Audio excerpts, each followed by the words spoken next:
Hello, everyone, and welcome to this episode of Healing Conversations. My name is Einav Avni, and I'm an energy healer and alignment coach. This podcast, Healing Conversations for Anything Chronic, is here to bring the message of alternative healing to anyone that is interested. Today, with me, the lovely Dominique Cousin. Dominique, so lovely to have you here. Thank you so much for having me. I appreciate it. Wonderful. Lovely. Together, we are going to bring the message to the world. Yes. So before we get started, I just want to read your bio so everyone is on the same page as me. Yeah. So here we go. So Dominique is an owner of a catering company with husband as the head chef, living a promising life when all of a sudden, out of nowhere, was diagnosed with MS. Yeah. She exhibited 40 out of approximately 42 symptoms, was unable to walk, could barely talk, and couldn't even remember her kids' names, among other symptoms.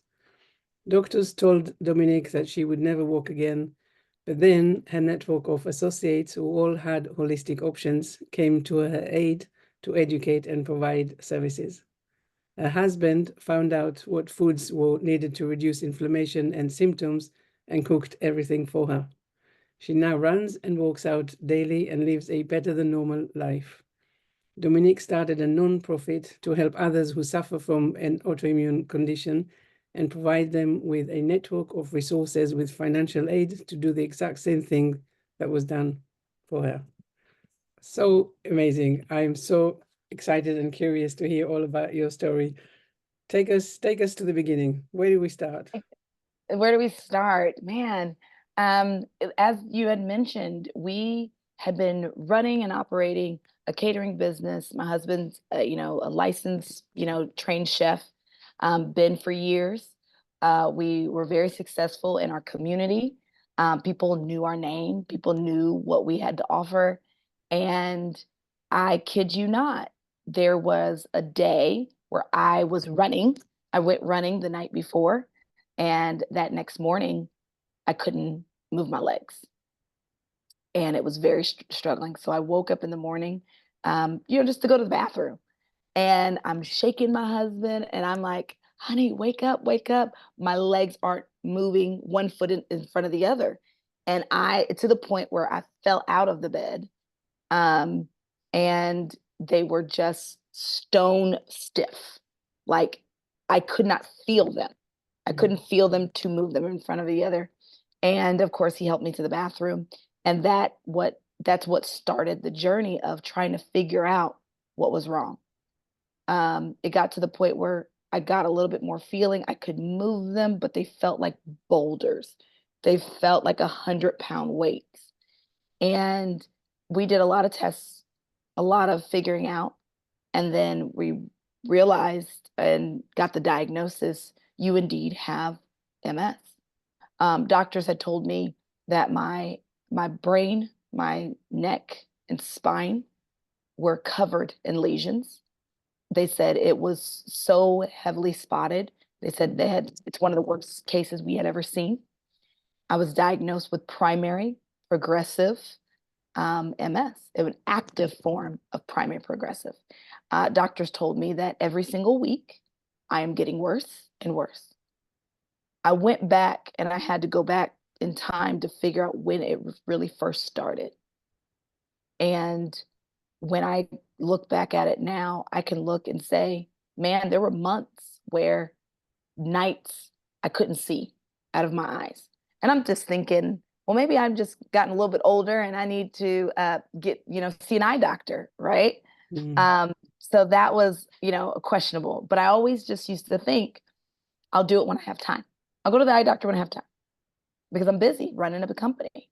Mm. I remember when it was hard to hold my bowels. It was hard, I would urinate on myself. And I was embarrassed, right? You're, doing events and corporate clients, and I'm just questioning, like, did I just urinate on myself? Like that's embarrassing. But I'm thinking maybe it's a UTI, it's a female concern. And that's something that, again, I'll take care of that at a later time when I have time. And as it went, my fatigue it just goes like, I remember there was a season where I was so tired that was unexplainable. I didn't understand why. And I would always complain about it. I was like, I don't know why I'm so tired. So what did I do? I increased coffee. I increased every energy drink I could find, which entail like it increased my inflammation so much, went through the roof. And I'm just thinking, it's just normal part of life. I have 2 children. They're in after school activities. I'm running a company. That's just normal. And then my legs stopped moving. And that was when it got my attention. Yeah. And it's And so that easy, journey, isn't it? It's so easy to do. We really do yes, have a knack to just saying, yeah, actually, I can explain that. It's okay. It's not, yep, and not nothing really. serious. Yeah, hmm exactly. Nothing serious. And, but it got serious real quick when Yeah. your legs don't move, and going to that doctor, and the doctor's telling me, this is the best that life is going to get. Um, it, it just is one of those moments where I just remember like, gosh. And the doctor looked at me and said, this is it. He says, enjoy life as you have today, because there's going to be a day where you cannot get out of that wheelchair that you're in to get into your own bed. And the months that followed after that was where my husband was picking me up to take me to the bathroom. I remember looking at my children, and I would look at my husband, and I would look at my kids, and I would whisper in his ear because I knew who he was, because he was always checking in on me. But I would look at him and I said, I know that those children are mine, but I don't know their names. What are their names? And I said it with tears in my eyes because I knew what was happening. I knew I should know their names. They're mine. I know they're mine and I should know, but I can't put my finger on what their names are. That was the hardest part. That was definitely one of the most devastating parts. Definitely. I mean, I can definitely understand that. It's as you say, it's you understand what is happening, and you hmm already have this prediction from the doctors that this is really, this is still the best that it's going to be, and thinking where is it headed, and Yeah, can really be consumed by the fear and the worry of everything that you've been told. absolutely. It was very scary. So, um, but from there on, it got progressively worse as I was trying to get the testing. Um, Suicidal thoughts were very real. There were symptoms that just grew little by little, and I would just add on like another notch. Up there's another symptom. Up there's another symptom. Up today I developed this, and I would journal, and I would keep record of all of the symptoms. And it wasn't until I was officially diagnosed when they said, here's what you have, and here is the medication that we need to put you on, and you will be on it for the rest of your life, Mhm. was when I began to do some research. And when I looked at those symptoms, and I said, and when they told me the average person diagnosed with MS has maybe 4 to 5 symptoms, and I'm counting, and I'm like, that's 40 that I know. I don't know how many people have that many. It confirmed what the doctor said, which is this is one of the worst cases we have seen. Mhm. And I thought life was over. Life was absolutely over. And I had no will to live at that moment. And then I did receive a message from a dear friend of mine. She lives a little bit over 1,000 miles away. Hadn't talked to her in over 6 years. Um, and she reached out to me and said, hey, I want you to know that this is not over, whatever you're going through, because she didn't know what was going on. She just said, hey, I don't know if this is even still you. I don't know if this is your still same number, but I wanted to give you a message that I feel like I've heard. And I want to let you know that this is not the end. There's going to be something great. There's going to be something that comes at the end of whatever you're going through. Do not give up. And this is going to be something, the birth of something wonderful in your life. And that just fired me up. It just gave me just encouragement. And that was when I said, I'm not gonna sit and accept this is it, and that was when the rest was history, when I began to work on myself and get better. That's phenomenal. And we were talking before about really so many people receive this message. They go to the doctor said, yes, that's the best day you're going to have. It's going to get worse. There's no cure. There's no, get ready for it. And people believe that. Yeah. And that belief is actually part of the problem, because it really means that they're not looking for alternatives. They're not looking for hang on, is it really that way? It's kind of, I guess it's the white coat syndrome, right? The doctor said, and I must believe it. And yes. And here you are, and you've been there for a little bit, right? Yeah. Really fearing that this is the worst, and then getting this message to say, actually, hang in there. It's not. Don't give up. Don't give up. It's so amazing, and really, I hope that this is this kind of message for people watching this podcast. It really is. There's other ways. Don't give up. But we are going ahead of ourselves. Tell us a little bit. As you said, at that moment, you were diagnosed, you had all of these, 40 symptoms. Some of them, like you said, couldn't walk, couldn't talk, couldn't walk, obviously. I just said. No, but it was quite a bit. Yeah, couldn't remember things. It was defecating on yourself. It was just forgetfulness of all things. Not being able to carry on a conversation. I would just stop, being resistant of heat. I would have drool just coming down my mouth. I looked very much like a stroke victim. That's how some people would describe that. I looked very frail, and balance was completely off if I did stand up. And it was, just your chest was tight. And even they said 3% of people have this symptom, and that was just difficult breathing. I couldn't have a conversation where I would have, I'd be out of breath just answering someone's question. And that was really hard too, because I'm a talker. And so when you silence my voice, I really felt very helpless. And then I did some research. When I got that message from a friend, I did research, and I refused to lay down and accept what someone told me my fate was. And I started asking doctors. I asked them, I said, I'm reading up on, what do you think about diet? What do you think about holistic measures? What do you think about even stem cells? I asked all those questions. I didn't go to one doctor, two doctor, three doctors. I went to 4 different doctors.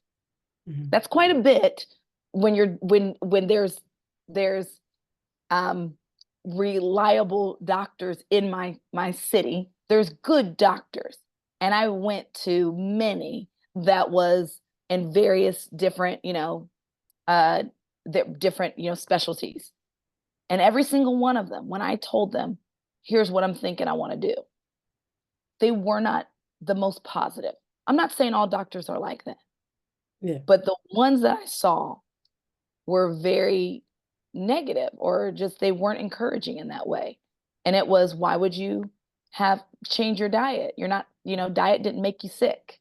Why would you feel the need to put your efforts into this? There's no proof behind that.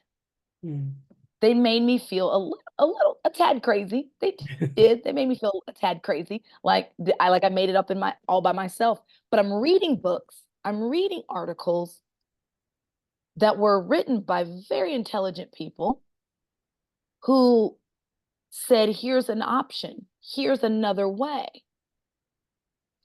And I said, you can't tell me all of these people are wrong, and you're the only one that's right. So I made a decision. I decided to do an experiment for myself. And I said, I'll take your medication because, look, that's what I'm told. That's my best option. Mm. And while I'm doing that, my husband, who is a chef, began cooking and doing things, taking things out of my regular diet that was, written to be bad for me, right? And putting the right things in my diet that was considered to be correct. I started taking the right supplements that my body was, lacking. And I did various other treatments to try them. And that's when I started getting better. I started getting better. And how quick would you say did you see the change in how you were feeling? Well, the time that I was all in when it came to a diet, and I say the word all in because that's hard. When someone tells you you can never eat a piece of bread again, that that's a little difficult, right? So, but when I went all in, 4 months, 4 months, I was walking again. I That's was amazing. I was having more conversations. I stopped urinating on myself. I was remembering more things. I was able to handle more conversations. The breathing was still hard. I still had symptoms, but just as quickly as they came, they started to backtrack as I continued to reduce the inflammation in my body. And Wow. I consistently detoxed, and I consistently utilized. I used mushroom tinctures. I used supplements. I used the food. I used, red light therapy. I used acupuncture. I used various different, a laundry list of them, of services that people in my community rallied behind me and said, let's try this, let's try this, let's try this. And every single one of them that I did, I found myself getting better. I found they were helping. It would be, I would read about a specific, practice or a different, um, service. I would read about it, and it would show me there's so much that it could help. The next day, someone would reach out to me and say, "Hey, have you ever thought about this? I own this company that does this." And I'm like, yes, I have heard about what you do. Mm. Please let me try it. And that was the best thing that I found for myself. And people just rallied and said, how can I help? I want to help. That was the best. Amazing, amazing. And so here you are, as you say, 4 months on or 4 months in, Yeah. you were able to walk. You see the symptoms are changing. Yeah. And then you mentioned about the stem cell. Tell me a Yeah. little bit about that. Yeah. So stem cells that was a definite experience. That was one of the last treatments that I added to my regimen. It's now 8 months, 9 months into I've been I started seeing so much, it was about 8 months or so that I had been diligent on my regimen, taking my supplements daily, working out daily, um, eating the right foods daily, very much consistent. And I found a doctor. He was one that was very holistic in that approach. Talked to me about stem cells. I had read all about them. I was very interested. Gave me the right questions to ask. I interviewed several other doctors from other countries. I mean, I was getting ready to pack my bags and go out of the country to get what I needed. And I was just fascinated of all the different types and how you can do it. And I think when we talked once before, I explained that you could have stem cells that is from another, human, where it's, your stem cells given to me. That is one option. Then you have the other option of an umbilical cord that it's taken from, where there is, the way I understand it, is that there's no DNA within that umbilical cord, but they are the healthiest and the purest stem cells you can get Mm. versus one that's from you. And I kind of, the way I understand it as well, and the way I describe it to others is having your stem cells transferred over to me. Well, what other health concerns do you have that you could be passing over to me, Mm. right? So I don't, it's one of those, I don't want any health concerns that you may have over to me. I want fresh ones that have no, disease or chronic illness attached to it. I want the purest. And so the way each individual facility handles them could be different too. So I did a lot of research. It took me probably at least 2 or 3 months before I made the decision on where I was going to get my stem cells from. I did find one that was local, and I got a transfer. It was about 3 cc's. It was literally about a vial this big, very small, and it was quite expensive. Yes, it was, but I got it injected, and so they injected in 2 different places. And the way I also understand stem cells is they go to where your body needs it most. Well, I'm dealing with a chronic illness. So of course it's a neurological disease. So I'm over here looking I need it up here, in my brain. And I remember from the time I got it injected and I laid on that bed, probably a good 45 minutes to an hour, maybe. And within that time frame, I'm feeling movement in my body. Like it was kind of a little freaky, little awkward feeling, because I'm feeling parts, like things moving throughout my body. But I kid you not, I got it done probably about 9 a.m. that morning, 9 to 10 a.m. that morning. By 8 p.m. that evening, I was able to take a hot shower, like easily, where that was the last of my symptoms to go away. And I was like pulled with so much energy. I was full of life, and I felt better than, I literally thought that I could probably take over the world the way I felt that day. And it was an amazing experience. And I haven't needed to get, additional stem cells. Some people will go get stem cells, once a year. But I have not had to. This doctor has pretty much told me how good and how pure his stem cells were, as well as how good I take care of my body. You know what I mean? How I stay on my regimen is a huge factor. So I always encourage anybody, make sure you have an ironclad regimen that you can follow before getting those stem cells. Because if not, then you're kind of wasting money, in my opinion. And I want to talk a little bit about setbacks, because the journey, obviously, it takes some time, and it takes a lot of efforts and a lot of trial and errors and a lot of doing different things and really experimenting. Yeah. Did you have any setbacks in the journey, and how you were feeling, your motivation, your confidence, and also, I guess, how you were feeling? Oh, absolutely. There were plenty of times where if I didn't feel like it was working the best, or, when I think about you, and truly everyone who's listening, think about what you do when you first wake up in the morning. You may go to the bathroom, you brush your teeth, you get dressed, you make up your bed. Those are normal things. My morning doesn't look the same as everybody else's.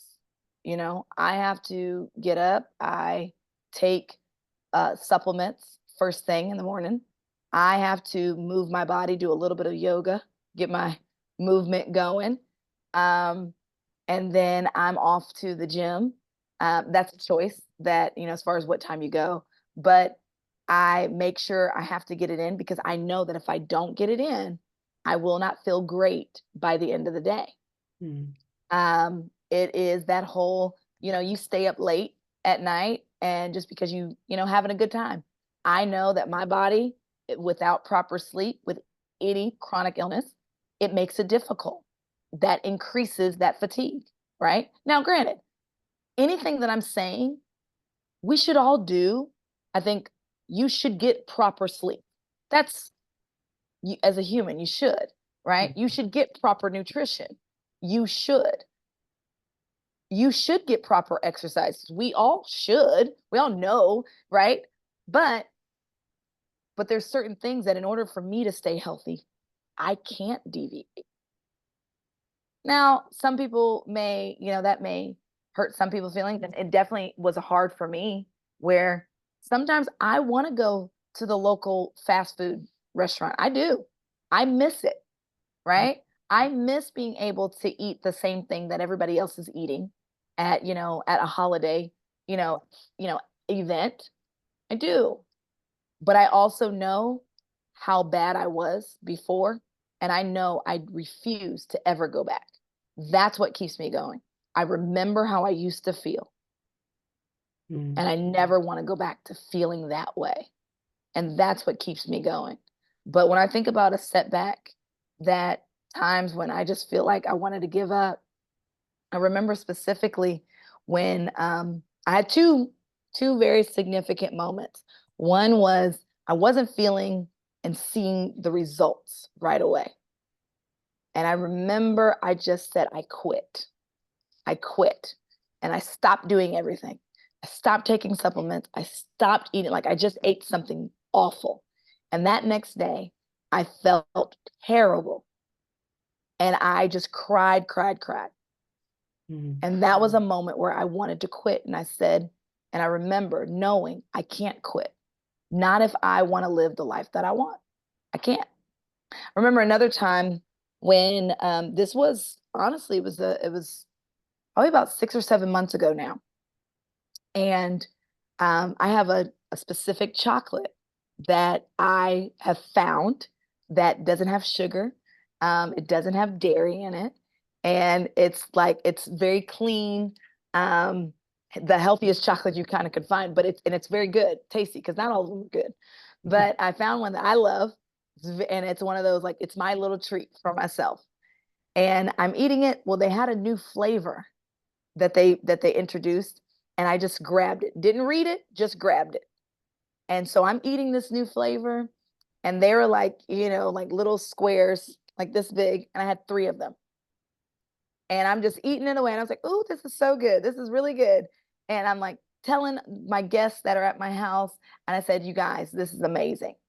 I start reading the label as I pop the 3rd one in my mouth, and it says big and bold, dairy, which is a huge trigger for inflammation. And that in that moment, my legs, within maybe about 10 minutes after that, my legs just stiffened up. I dropped to my knees. My legs stopped working. Just that quick. I'm crawling myself to my bedroom. I climb up into my bed, and I'm sitting there because at this point they just feel like heavy boulders. And I'm laying there. I remember I was very disoriented. I think my husband came in and he's asking me questions, and I could not finish sentences. And then I went to turn over to try to sleep it off, and my legs stopped working. They would not move. At that moment, I've learned tricks of the trade, because I've been doing it so long. I'm learning things. So I go ahead and immediately, my husband gives me a detox, supplement, so that I can detox and start flushing this out of my body immediately. And I have other tinctures that I take that is a little bit CBD, certain things like that, and that I'll take and then within that few minutes or so, my legs kicked back in, but I still felt terrible. And I felt terrible for a good day and a half. And those times happen. They do. It's all about when you learn your regimen, then after you've got that under control, then you learn how to undo certain things, because things do happen. Like, things happen. You can't protect yourself from everything. There's days where I'll miss a workout. That doesn't mean I work out every 7 days a week, but I know how to address when those triggers come up, and I know how to get myself out of those situations when they arise. And I think that's huge. That's what makes a good, healthy life balance. Yeah. And I want to ask, so when you were first diagnosed, did anyone talk to you about, things like, emotions and mind-body connections and things like that? Did that conversation happen? Absolutely. That was also part of my regimen. I sure did. I did a lot of, when it comes to those things, I was talking to, whether it's therapists, different things where we felt like there was a lot of trauma is triggered to your health as well. I do believe that. And I had to unpack a lot of that in order to get to where I am today as well. And with So, this conversation, did it come from the doctors or afterwards when you were trying all these things to get better? yes. It wasn't from the doctor. No, it was definitely in my holistic like journey. Absolutely. Within my journey. That was part of my regimen as well, is getting emotionally healthy. Releasing emotional baggage, doing a lot of breath work, doing a lot of meditation. I did a series of those things. I still do those things. Those are a consistent part of my regimen as well. Mm. Uh, and that is huge. And I believe, and that's what we teach within my nonprofit is the whole body, mind, body, soul, spirit. The whole package has to be aligned for you to see the results that you're looking for. It's not just food. It's not just a diet. It's not just exercise. It is everything. And let's talk a little bit about the nonprofit. It sounds amazing. Yeah. So it's called the Phoenix Journey. And the Phoenix Journey is where everything that I have found on my own research, as well as general people that I found in my network of circle. Because as I told you before, part of my story that I think is the most significant is there were part of my community because of how loved our business was, our previous business was. I knew all these people that owned various different companies and in that business spectrum. And they all came behind me and rallied behind me, offering their help, their services, and truly it was either at a discount or for free, whatever it was, just because of the relationships I had. And I'm very lucky to have had those relationships. And so the Phoenix Journey really takes all those relationships that I had, and we've partnered with several other companies and several other holistic doctors, therapists, breathwork, any different, you name it, we most likely have them on our roster.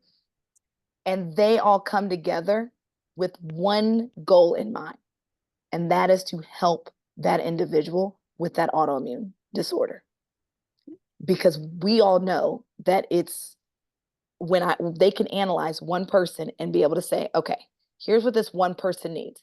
They need a little bit of what you have, what you have, what you have, what you have, right? And we together can help make this person whole, healthy and whole again. And we take all those services, we customize a plan just for that one person, and then we walk alongside of them. We hold their hands, we link arms with them to make sure and give them the encouragement.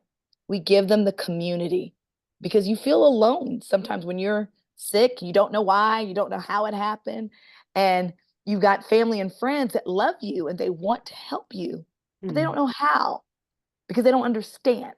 So you bring the village. You bring the Yes, village and the we're bringing the village, and we're linking arms with you, and we are your encouragement. When you feel like giving up, I felt like giving up. We're not going to let you give up. We hold you accountable. We are asking, hey, what are you doing to help yourself? Because I think that we can't just spoon feed it to you. We have to teach you to do it for yourself. Are you doing what's best for your mind, spirit? Like, are you making sure you're staying healthy when you're not with us, right? Can you do it for yourself? And then on top of that, we are helping financially, because we understand that what I did for myself, it's very costly. And that it was very costly. And I was getting discounted services for myself.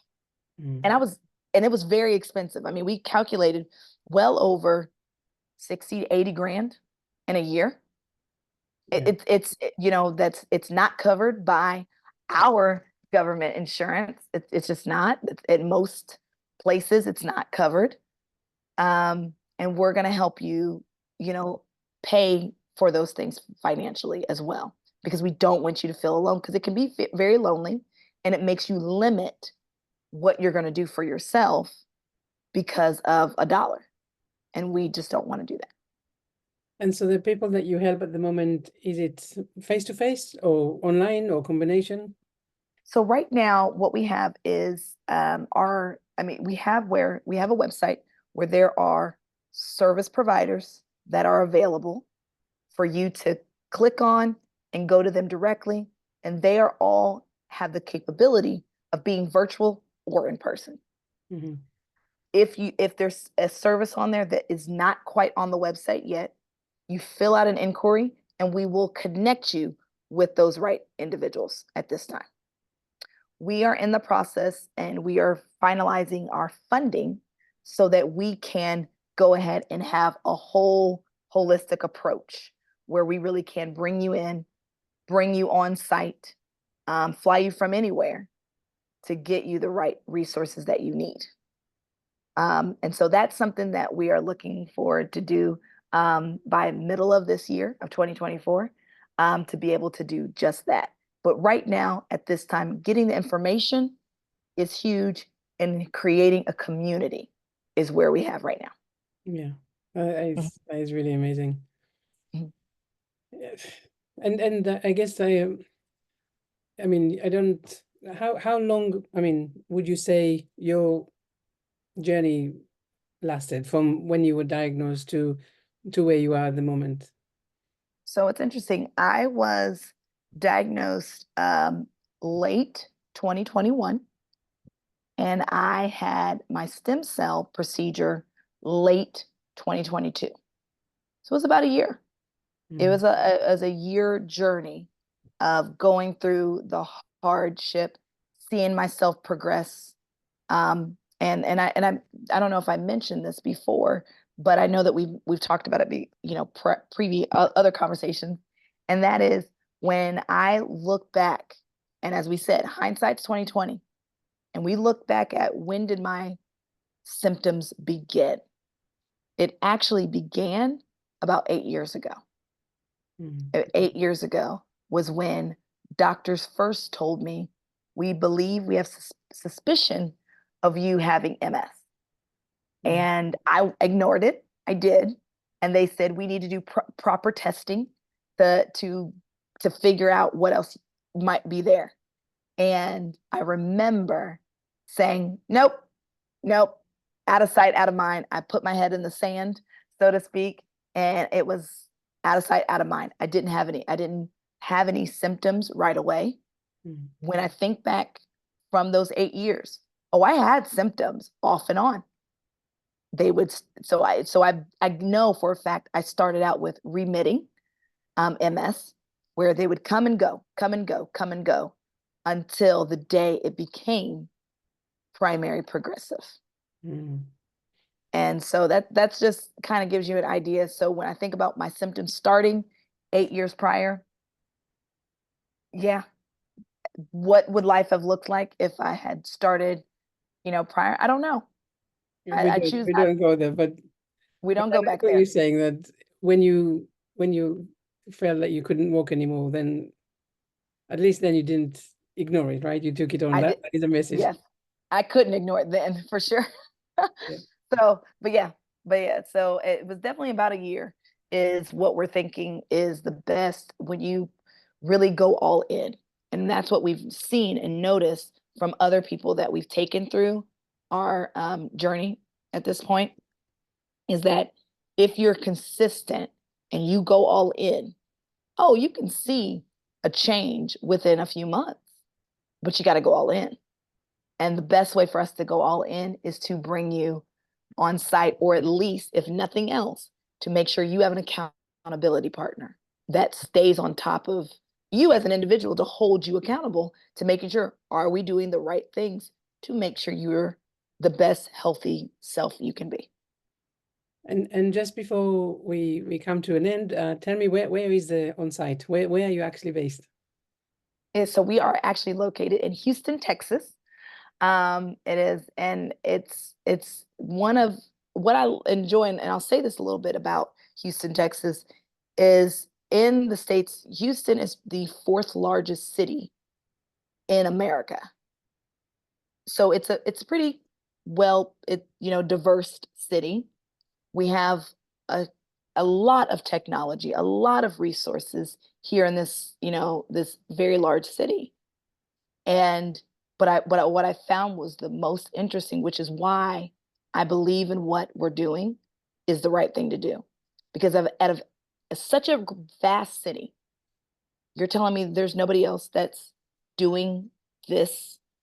There's nobody else that's saying you have, I call them special powers. That's just what I think. Like, you have a special power to help others in this manner. Someone else has special powers to help them in this manner. And we put them all together. We're not working against each other. We're not in competition of each other. We're all just helping this one human who needs mind, body, soul, and spirit. They need to be completely healthy. And so no one else, as what I found, is doing this part. And that's the part that I said, we got to do something about it. And that's why I'm so excited with what we've created with the Phoenix Journey. Not just the fact that we're banding all together, but we have a plan and practice that's going to be a surefire way. And it's not me that's doing it, because I'm not the smartest person in the room. Never. I've got many people that stand behind me that are great at what they do. They have their own superpowers, and we're just all working together to help one person at a time. Right, amazing. And I'm really so excited that you came here to tell your story and to share. It really is about understanding that there are alternatives, and you don't know, at least you didn't know at the beginning where you were headed, but now, of course, your wisdom is helping others because you've seen it done. And Yes. so you can inspire other people, and you can, like you say, you can walk the journey with them. You can be there to help them see that actually, yeah, you put one foot, after the next, and you're going somewhere. And Yeah. I am so excited by this, and I'm so excited to share your story and everything that you do. But just before we go, what message do you have for people? What do you think people with MS or other autoimmune conditions, what should they bear in mind? I always say this to anybody who asks, and that is, be your own advocate. It would have been very easy for me to just take what the doctor said and just dealt with it and took it. I don't think that I would be where I am if I did that. I don't. I think I do believe, I have full belief I would be in a wheelchair, and I would have learned to be happy there. I would have learned how, but that's where I would be. But that's not where I would want to be if I wasn't my own advocate. And to say, and I always think about this too. We are all blessed with a level of intelligence. We're all very smart people. If it doesn't make sense to you, stay with that. Follow your gut. When they told me, why would you change your diet? If that didn't make sense, I'm a very intelligent person. I said, I'm not challenging you. I'm just saying that doesn't make sense. And when I didn't settle for that, I made changes in my life. And because this is my future we're talking about. You told me I had one option. This is it. And I don't like your option. So I was my own advocate. And I would say, listen to that voice. Listen to that voice inside of you. If it doesn't make sense to you, don't tolerate that. Just don't settle for that answer. Search. There's enough information out there, good and bad. So be careful, but be your own advocate. And don't give up just because you've only been given one option. I like that a lot. And of course, when we finish everything, all of your details are going to be there on all the podcast channels, so people are able to find you and, hopefully use your help to help them become symptom-free. Absolutely. I mean, we really are. We've got events that's planned for 2024 that we're doing great things. fundraising wise. And but we're also going to be doing a lot with helping individuals in a mighty way. So we're excited. Amazing, amazing. Dominique, thank you so much for being here today, for sharing your story, for bringing inspiration and and wisdom and hope to the people. Thank you. Thank you. Appreciate you. Thanks.